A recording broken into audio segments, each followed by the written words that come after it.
I want to say this right off the bat, this is part one of an ongoing series of videos where I dive into some of these titles which happen to have both native Atmos tracks and native Auro 3D soundtracks. I am also not being paid 1 penny to talk about this topic.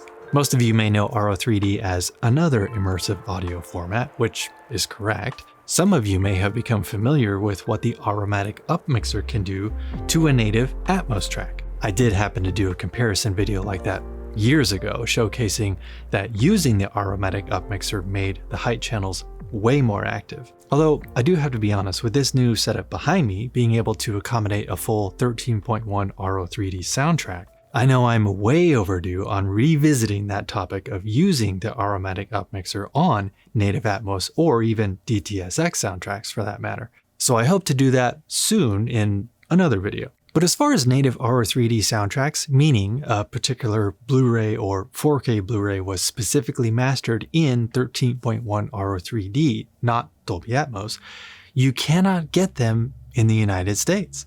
They are only available in Europe at the time of this recording, with Auro 3D being a part of the Goer Dynamics family based in Brussels, Belgium. How did I get my hands on them, you ask?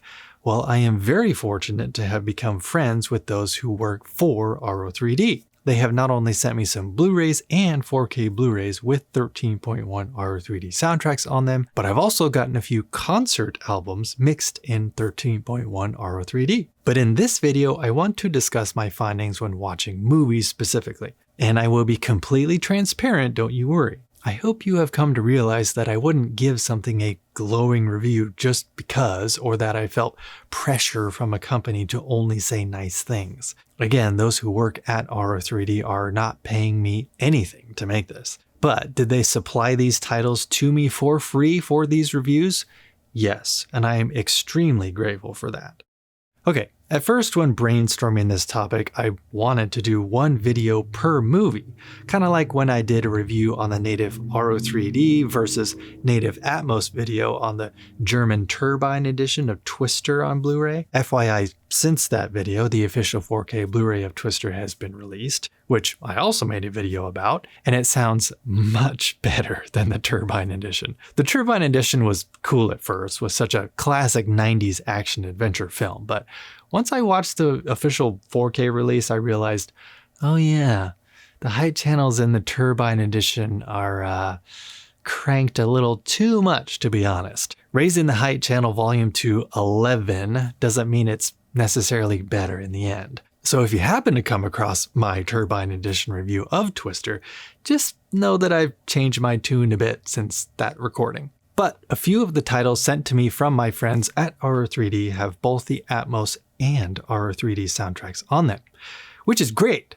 An easy way to just switch between the two formats and see how each performs. Again, also made easy because I'm now using the Marantz AV10 processor, which allows me to have 17 channels connected, being able to easily switch between a 9.4.6 Atmos system and a 13.1 Auro 3D system at the press of a button. No fiddling with wires or cables, disconnecting or reconnecting anything. I just switch between Atmos and Auro, Auro and Atmos, boom. And lastly, having calibrated my system with the incredibly deadly two-punch combo of Dirac Live and Dirac Bass Control, I was ready to dive in and see how these two formats performed. Again, I'm not being paid 1 cent by Dirac either. I am simply mentioning this to be fully transparent. So after watching a few of these titles, going back and forth between Auro and Atmos when a particular scene came up that seemed like a good testing sample, I soon realized that the same things kept popping up between the Atmos and Auro versions. So instead of discussing these movies one by one and sounding like a broken record,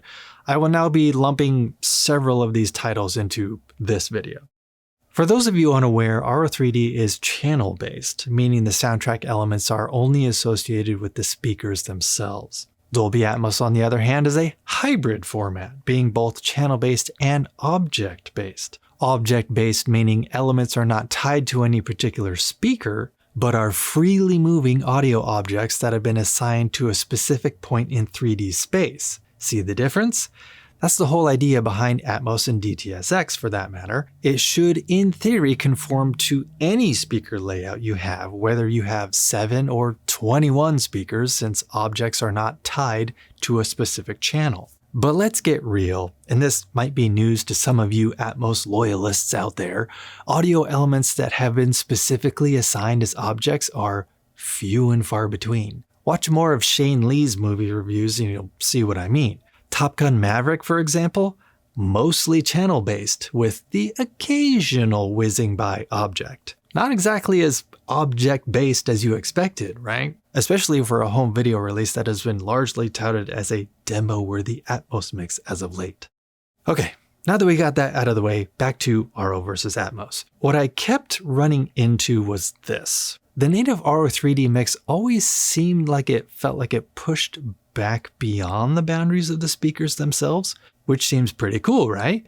Making my fairly narrow testing theater space seem a little larger than it actually was physically. Bass extension was good, never too boomy or overpowering, just enough to get the point across and seemed to blend nicely with the rest of the speakers.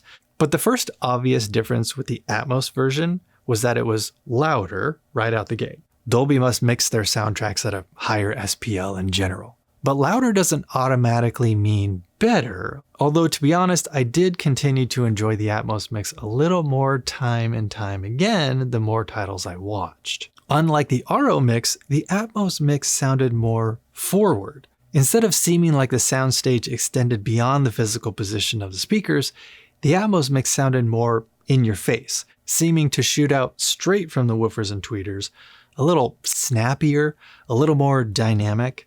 Bass extension seemed to thump just a little more, slightly more aggressive than Auro. And another noticeable thing was this.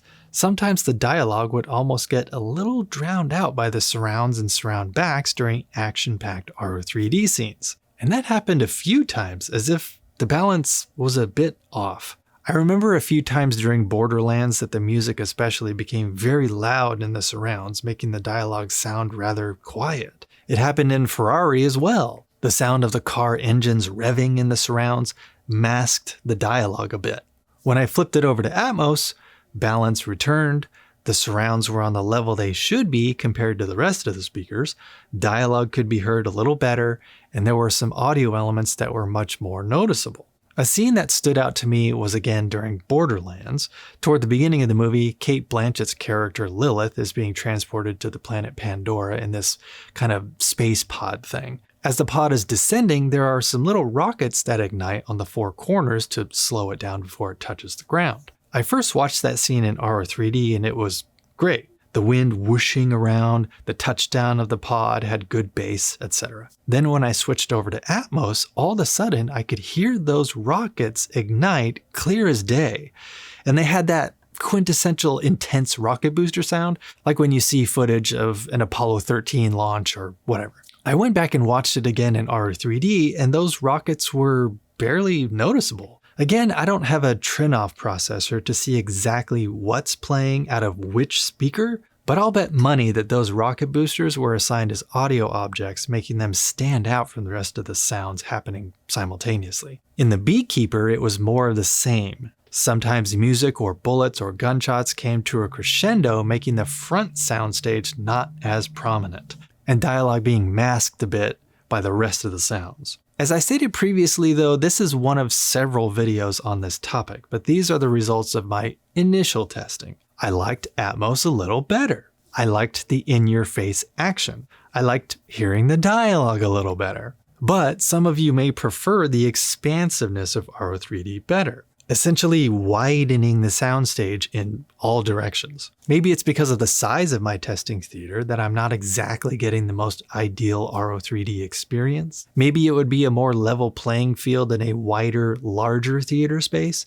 Maybe it's a Marantz thing. I wish I had access to Trinoff or Storm Audio or audio control processors to see if maybe not all pre-pros handle native Auro 3D soundtracks the same. There are so many factors involved here, so I cannot in good faith say that Atmos is always going to be superior. But with that being said, another thing that I'm going to need to do between now and the next comparison video is to make an Auro 3D specific audio profile in my Marantz AV10. I can have 2 profiles created. For these tests, I just did a basic Direct Live Plus bass control sweep of my system, which made it loads better than what Odyssey ever did. And that result works well with Atmos and DTS:X.